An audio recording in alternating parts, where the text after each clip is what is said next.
Hey guys, Elijah Green here on the JNC YouTube channel. I just wanted to come with you the deck profile from the Knoxville Regional yesterday. I ended up going 9-0 undefeated, got first place. Real quick with the shout outs before we get into it. Shout outs Dragon Inc., our sponsor, and JNC Collectibles. And shout outs to everybody I rode up with, Chester, Connor, and Eric. And then shout outs the Goo Gaming boys. It's always good to go see them down in Tennessee. So. And shout out Studs group chat, of course. Capybara. All right. So it's a little bit different than the list I played at the last regionals. So that's the main reason I wanted to show it off. The standard stuff: triple unicorn, triple fin rare, one Scareclaw cash. I refuse to put any more of the extender guys in my deck. Definitely not tier cash. You don't really want to draw these cards. You just need to have them in your deck to finish the plays. And then one Rise Heart. I wouldn't call you too crazy for playing two, but again, just a card I don't want to draw. And I think if you play correctly, you usually don't need more than one. So Ogre for the 5-zone lock combo. And then I'm still just playing Big Bang, no preparations. I think this is the better one to search if you're a Rise Heart passing regardless, because it's like a actual interruption. And then it's still going to summon the Fenrir underneath your Rise Heart, so still no preparations. And then spell cards, triple Prosperity, triple of both the spells, Birth and Theosis, obviously. 3 planet, 1 terraforming, standard.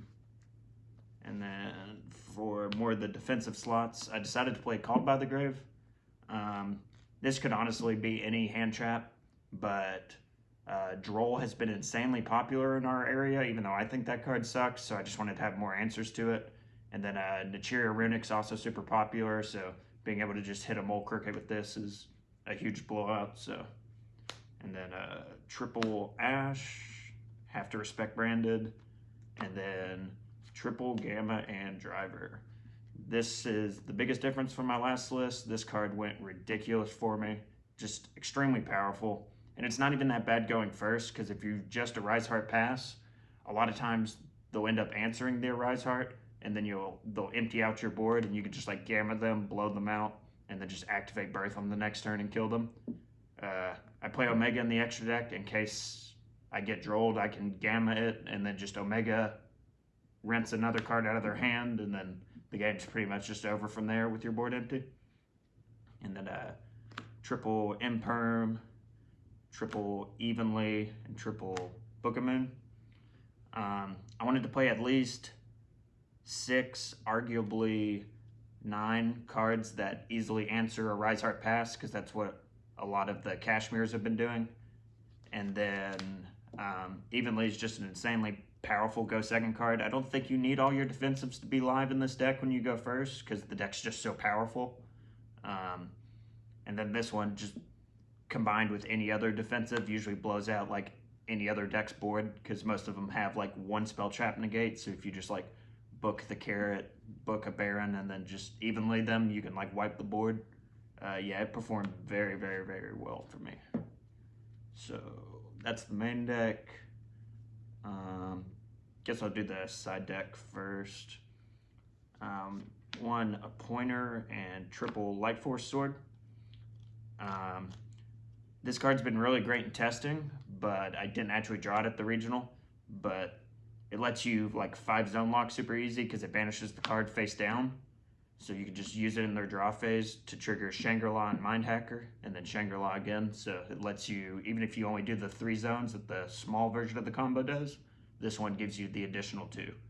So big fan of this card.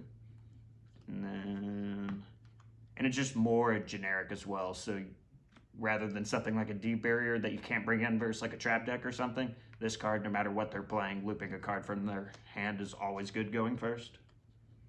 And then a little more spell trap removal, triple Cyclone, Feather Duster.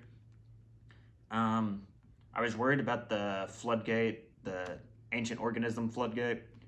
I wanted to have a way to answer that versus like the Runic deck. I didn't want to play like Storm or something, because they can just protect it with Hugin.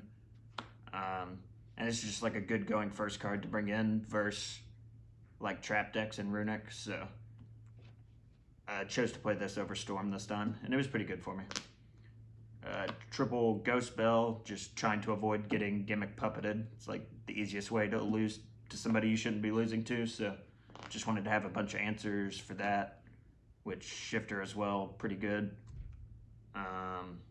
Yeah, this card went super well for me. I think you need to play this just for a lot of the rogue decks. So.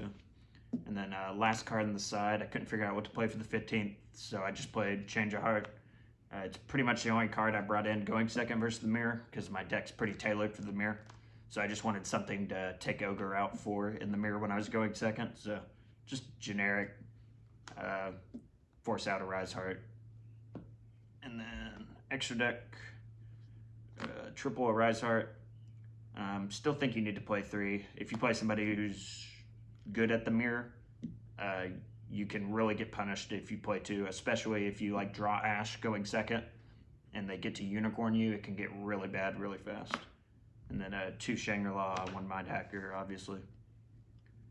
Double Zeus, got to keep 1 in your extra deck when you go second. Only 1 Big Eye. I know a lot of people like 2 of this guy. I don't think you actually need it to break the board. Like, as long as you're playing, like any of the other cards in the extra deck can break the board. And there's a couple more utility things I wanted to play over the second one of this. So. And then Dark Arm, card's crazy. Dawn Dagger, you know, just for clearing boards. And then for the Prosperity, banish targets, it's Golden Knight, Warrior, whatever it's called, and Garua. The Skull Knight was actually really important in one of my matches today. Funnily enough, it was important because I banished off Prosperity and then attached it, and it actually doesn't say you have to target your opponent's monsters, and I got nibbed, and I was able to, and it was the mirror, and I knew his only play next turn was going to be making 1 rank 7, just based off the cards he had in hand. So I actually ended up popping my own nib token because it was like 12k attack, because I didn't want him to Big Eye take it and just 1-punch me. So that was the only time I actually got to activate it, and it was blowing up my own cards, but it was really good. And then 1 Omega. This is like kind of another Prosperity target too, because you can attach it to your Rise Heart, and if it goes to grave, you can sometimes answer resources out of their graveyard, like runic spells, mold crickets, stuff like that. And then yeah, you just need it when you gamma on your own turn, because people ask Prosperity first activation a lot, which I don't think's correct, but it kept happening to me, so it's nice to be able to just gamma that Omega and then blow them out. And then 1 Baron. I make this card a lot in this deck. I think I use Ash as a tuner more than I do as a hand trap, but yeah, very good. And then, yeah, that's pretty much everything. Thank you all so much.